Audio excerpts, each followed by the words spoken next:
in different cultures, there are different methods of communication, different ways of communicating things that are proper and normal, and things that are appropriate to say, things that you don't say.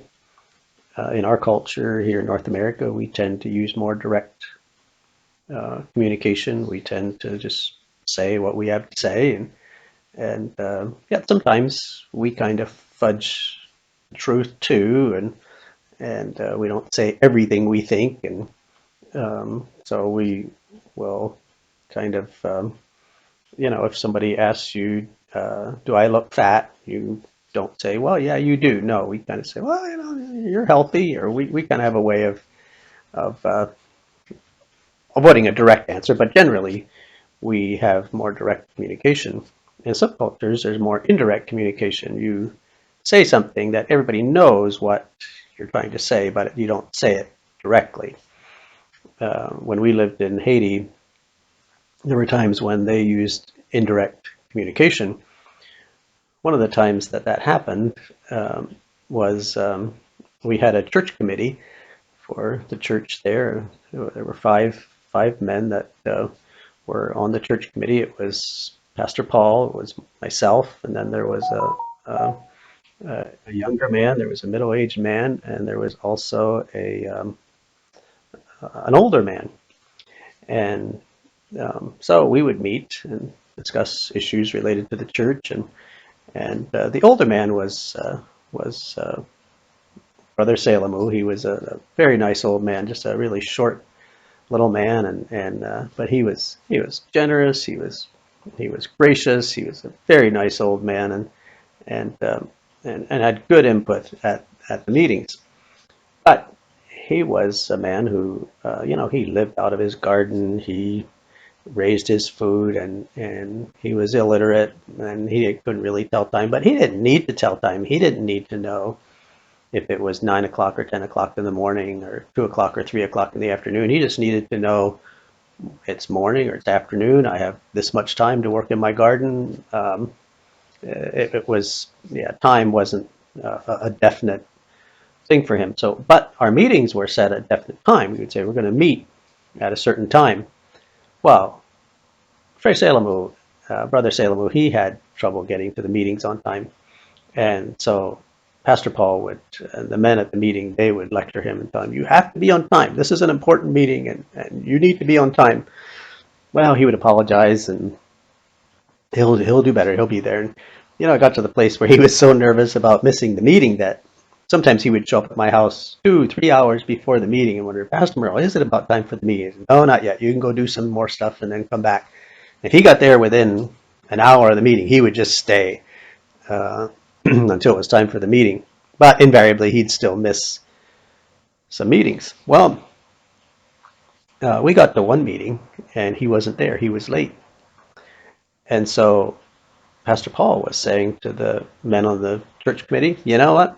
Like, this is enough now. Like, he's been late to meetings, um, and we can't have this. Like, this is an important committee. These are important meetings, and we need people on the committee who are going to be on time."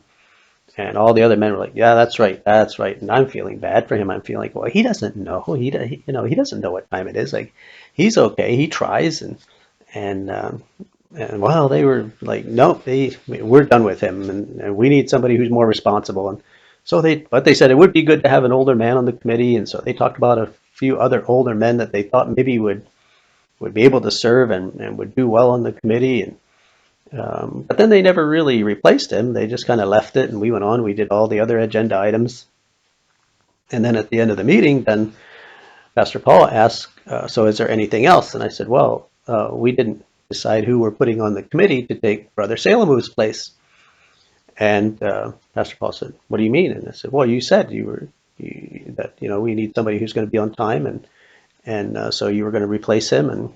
And then Pastor Paul said, "Oh, no, no, no, no, no, no, we're not going to replace him." The other men said, "Oh, don't be so hard on him. Like, he's an old man. He doesn't know what time it is. It's okay. No, we're not going to replace him." And okay, well, that's kind of what I thought, but I thought you guys were talking about replacing him, and so the meeting adjourned and people left, and then I said to Pastor Paul, I said, I didn't understand something there. Like something was going on there that I didn't understand. Like what was it? What happened? Explain to me what happened there. Like you have to admit that at the beginning of the meeting, you were talking about how you need responsible people for this committee and you need people who come on time.